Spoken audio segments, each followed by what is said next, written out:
Tiyasha time স্টোরির নতুন একটা ভিডিওতে আপনাদের সবাইকে স্বাগত জানাচ্ছি। আশা করছি সবাই ভালো আছেন, সুস্থ আছেন। এই যে সিল্ক শাড়িটা, এটা কিন্তু এই বছর ভাইফোঁটাতে আমার বড়দা আমাকে গিফট করেছে।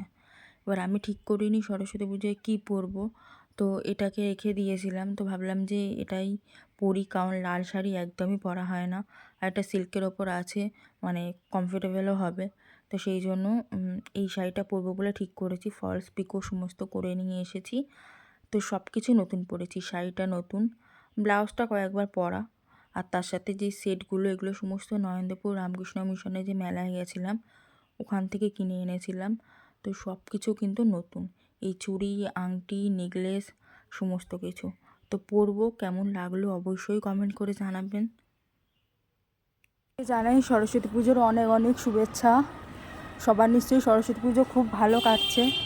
আর এখন বাজে 12টা, এখন আমি সবে জাস্ট রেডি হয়েছি। এখনও পর্যন্ত আমি জানি না কোথায় যাব, কি করব, কোনো প্ল্যানই নেই। তো দেখা যাক কি হয়।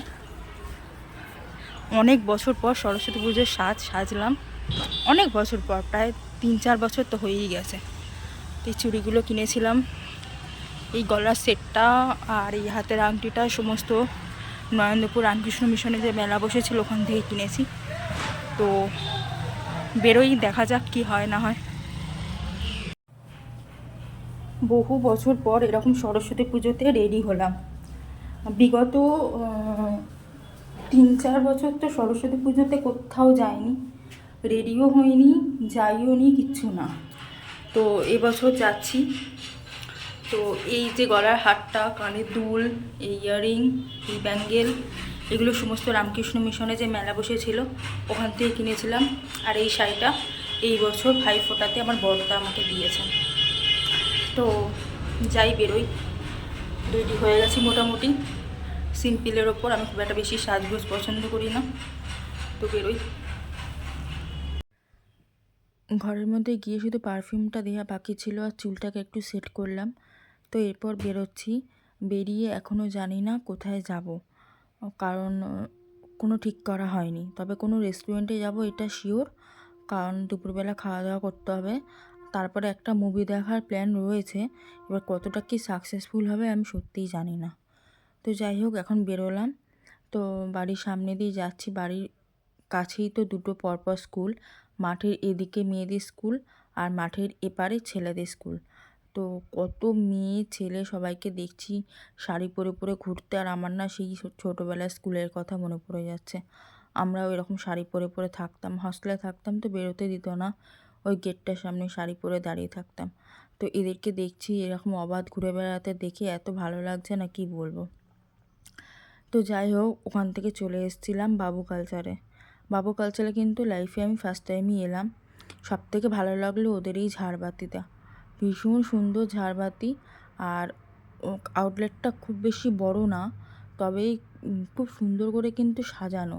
এই দেয়ালে এই ছবিগুলো কিন্তু একদম মন কেড়ে নিচ্ছিল। ভীষণ সুন্দর করে সাজানো ওনাদের এই আউটলেটটা। এটা হলো নরেন্দ্রপুর আউটলেট, আমার বাড়ির থেকে সব থেকে কাছে এটা। কলকাতার দিকে তো প্রচুর আউটলেট আছে। তো যাই হোক, ভেতরটা বেশ সুন্দর করে সাজানো, বেশি করে ওনাদের বেসিনটা বেশ সুন্দর। তো ভেতরে গেছি, সেরকম লোকজন নেই, একটু ছবি ভিডিও না করলে তো হয় না, তাই একটু ভিডিও করছিলাম, একটু ছবি করছিলাম। তো আমাকে কেমন লাগছে অবশ্যই কমেন্ট করে জানাবেন। অনেক বছর পর এরকম লাল রঙের শাড়ি পরলাম। তো টেবিলে পিঠে পুলি উৎসবের একটা কার্ড ওনারা দিয়েছিল, আর ওনাদের জলের বোতলটাও খুব সুন্দর দেখতে, আর সমস্ত কাঁসার জিনিসপত্র। আমরা যা থালি নিয়েছিলাম, তারপরে আর পিঠে পুলি কোথাও খাওয়ার ক্ষমতা ছিল না। তো প্রথমে ওয়েলকাম ড্রিঙ্ক হিসেবে এই আম পানাটা দিয়েছিল। আম পানাটা খেতে কিন্তু অসাম ছিল, সত্যিই ভীষণ ভালো ছিল খেতে আম পানাটা। প্রথমে আমি একটু টেস্ট করে দেখেছিলাম, তারপর রেখে দিয়েছিলাম লাস্টে খাওয়ার জন্য। কারণ সত্যি কথা বলতে আমার সামনে যে অত খাবার আসতে চলেছে আমি ভাবতেও পারিনি সিরিয়াসলি। তো আমি তো বসে বসে ছবি ভিডিও এগুলো করছি, কেননা রোদ ছিল বাইরে, ভালো করে ছবি ভিডিও কিছু করতে পারিনি। তো সেগুলোই করছিলাম আর কি। আর ব্যাকগ্রাউন্ডটা এত সুন্দর ছিল যে কি বলবো, ভীষণ সুন্দর ছিল। তো যাই হোক, এই সমস্ত করে সময় কাটাচ্ছি। সময়টা তো কাটাতে হবে কোনোভাবে, কারণ ওনারা তো সঙ্গে সঙ্গে খাবার সার্ভ করবেন না। মোটামুটি কিছু ওনাদের কাজ থাকে, সেগুলো করে তারপর ওনারা করবেন। তো যখন গেছি তখন কেউ নেই, পুরো ফাঁকা। আর আমি একটু কায়দা মেরে ওপর থেকে নিচ থেকে ভিডিওগুলো করছি, কাজ না থাকলে যা হয়। আর অনেকটা আগে পৌঁছে গেছি তো, আর সিনেমার টাইম ছিল 3:30, আর আমি চলে গেছি ওখানে 1টার কাছাকাছি, তা অনেকটা টাইম। তো কেমন লাগছে আমাকে জানাবেন। আমার তো নিজেকে নিজে ভীষণ ভালো লাগছে, সত্যি কথা বলতে। তো আম পান্নাটা ট্রাই করার জন্যই বসে রয়েছি।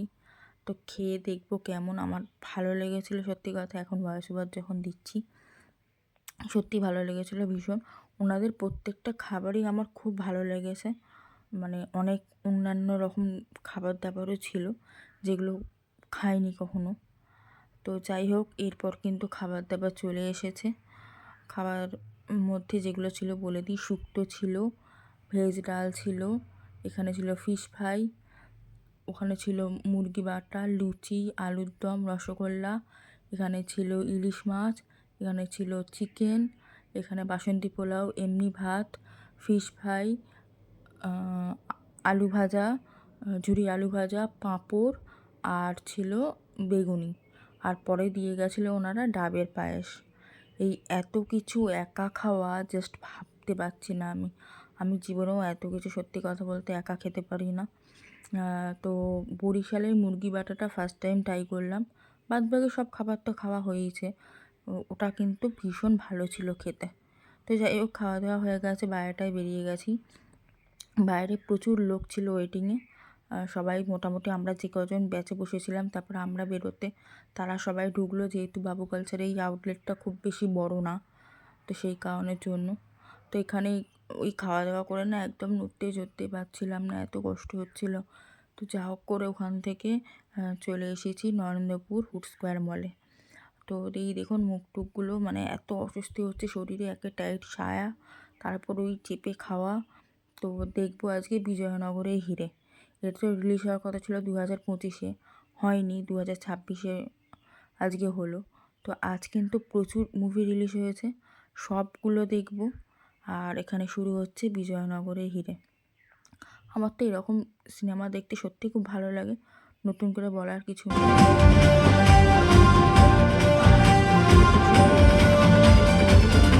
যাই হোক, এখানে দেখা হয়ে গেছে, এরপর বাড়ি ফেরার পালা। সন্ধে হয়ে গেছে তখনও দেখছি কত মানে ছেলে মেয়েরা সব শাড়ি পরে পাঞ্জাবি পরে ঘুরে বেড়াচ্ছে। ওদেরই তো মজা, ছোট ছোট বাচ্চা বা যারা একটু বড় তাদেরই তো মজা, তাই না? তো বাইপাসের এখানটা এত সুন্দর লাগে রাত্রিবেলা করে, কি বলবো। তো এইভাবে আমি সরস্বতী পুজো কাটালাম। আজকের মতো বাই।